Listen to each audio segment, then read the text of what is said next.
안녕하세요. 오늘은 3장 기도는 나를 위한 것이다 는 부분을 보겠습니다. 이 목사님의 아들이 돌쯤 되었을 때 새벽에 이제 목사님의 얼굴을 이렇게 건드리면서 라고 했다고 합니다. 처음에는 다시 자라고 눕혔는데 이제 자지 않고 자기를 냉장고 있는 쪽으로 데려가더래요. 그래서 이제 냉장고 가리키면서 라고 해가지고 이제 뭔가 봤더니 낮에 먹었던 자몽차를 달라는 뜻이었대요. 이제 먹이고 다시 눕혔지요. 이제 그날 이후 이 아들이 새벽 3시만 되면은 일어나가지고 냉장고 가서 자몽차 한 잔 마시고 잔다고 합니다. 그러니까 중간에 새벽에 깨면은 얼마나 힘들어요. 그렇지만 이 목사님께서는 아들이 자기를 찾는 것을 보고 너무나 기쁘셨대요. 몸은 피곤하지만. 환난 날에 하나님을 부르라고 하십니다. 힘들 때, 도움이 필요할 때 하나님을 깨우면 하나님께서 도우시고 필요를 채워주신다는 것입니다. 우리의 기도에 응답해 주신다는 것입니다. 그런데 하나님께 도움을 요청하는 그것이 하나님을 영화롭게 한다는 것입니다. 하나님을 기쁘시게 하는 것은 우리의 능력이 아니라 우리의 결핍이라는 것입니다. 기도는 하나님의 자녀가 된 우리의 특권이라고 합니다. 성경 구절을 같이 보겠습니다. 너희 중에 누가 아들이 떡을 달라 하는데 돌을 주며 생선을 달라 하는데 뱀을 줄 사람이 있겠느냐? 너희가 악한 자라도 좋은 것으로 자식에게 줄 줄 알거든. 하물며 하늘에 계신 너희 아버지께서 구하는 자에게 좋은 것으로 주시지 않겠느냐. 이 기도는 하나님의 자녀가 언제나 그의 아버지인 하나님을 만날 수 있는 특권이라고 합니다. 자녀가 누릴 수 있는 놀라운 특권은 언제든지 아버지에게 나아갈 수 있다라는 겁니다. 이 목사님의 아들도 자기에게 물어보지도 않고 벌컥벌컥 문을 열고 이 목사님 방으로 들어온다고 하세요.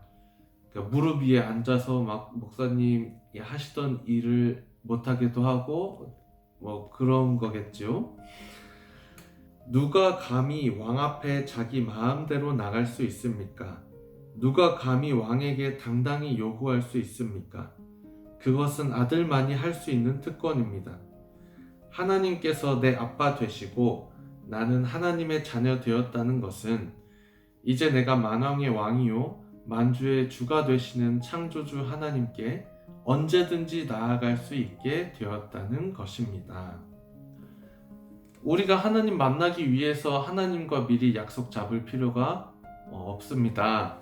하나님께 나아가기 위해서 마치 부하 직원이 상사에게 나아갈 때 어떤 보고서나 이런 양식들을 작성하고 준비해서 가는 것처럼 그럴 필요도 없다라는 거예요. 하나님은 언제나 우리의 기도를 들어주시고 또 우리가 언제나 하나님께 기도할 수 있는 것이 하나님의 자녀된 우리의 특권이라고 말씀을 하십니다.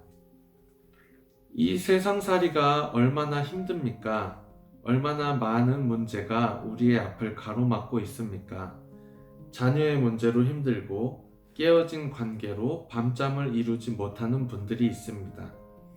질병의 문제로 한치 앞이 보이지 않는 분들, 세상의 높은 벽 앞에 꿈을 포기해버린 분들이 있습니다. 기도는 우리의 능력이라는 거예요. 우리가 이렇게 세상 살아가는 게 쉽지는 않지만은 이런 힘든 세상 속에서 기도 없이 어떻게 살 수 있냐라는 겁니다. 그래서 나의 힘과 도움이 되시는 하나님의 사랑을 의지하고 기도해라 라고 말씀을 하세요. 그리고 기도는 명령이라고 하십니다. 쉬지 말고 기도하라. 또 시험에 들지 않게 깨어있어 기도하라. 또 아무것도 염려하지 말고 모든 일에 기도와 간구로 너희 구할 것을 하나님께 아뢰라 라는 기도의 명령들이 성경에 많은 것을 볼 수가 있습니다. 기도를 권하는 것이 아니라 기도를 명령이라고 말씀을 하십니다. 목사님께서 청년 사역을 하시면서 이제 청년들에게 이렇게까지 기도를 시키셨나 봐요. 정해진 기도의 시간을 채우지 않으면 벌금을 내게 하셨다고 합니다. 그래서 이제 청년 중에 한 명이 제가 왜 벌금까지 내가면서 기도를 해야 되나요? 라고 물었더니 목사님께서 왜냐하면 기도는 안 하면 죽으니까 이렇게라도 하는 거야 라고 대답을 해주셨다라고 합니다. 병원에서 생명이 왔다 갔다 하는 환자에게 의료진이 이 주사 맞으실래요? 이 약 드실래요? 라고 의견을 묻지 않습니다. 의사는 무조건 살리고 봅니다. 그게 의사죠. 기도도 마찬가지입니다. 해도 되고 안 해도 되는 것이면 이렇게까지 하지 않습니다. 기도는 안 하면 죽는 것이기 때문에 해야만 살 수 있기 때문에 벌금을 거두면서까지 하게 하는 것입니다. 그리고 기도는 행복을 위해서 주신 하나님의 선물이라고 하십니다. 저희가 이런 말씀을 많이 듣지요. 나의 행복이 아니라 하나님의 영광을 위해 살아야 한다. 이 말은 우리에게 어떤 영적인 동기를 부여하기도 하지만 잘못하면 오해를 하게 하기도 합니다. 그러니까 내가 행복하게 사는 것과 하나님의 영광이 같이 있을 수 없다라는 오해를 사기도 하지요. 그러나 이것은 하나님에 대한 오해입니다. 하나님은 우리가 고통받는 것을 좋아하는 분이 아닙니다. 하나님은 누구보다 우리가 행복하길 원하십니다. 하나님의 영광을 위하면서도 우리가 행복하기를 원하고 기도해야 된다고 말씀을 하십니다. 그리고 우리가 기뻐하는 것이, 우리가 행복하는 것이 하나님의 뜻이라고도 말씀을 하십니다. 그래서 오늘은 이 말씀을 읽어드리고 마치겠습니다. 우리가 즐겁게 사는 것이 하나님께서 우리를 지으신 목적이라는 것이죠. 그 하나님께서 우리가 즐겁고 행복하게 살아가게 하시려고 주신 선물이 기도입니다.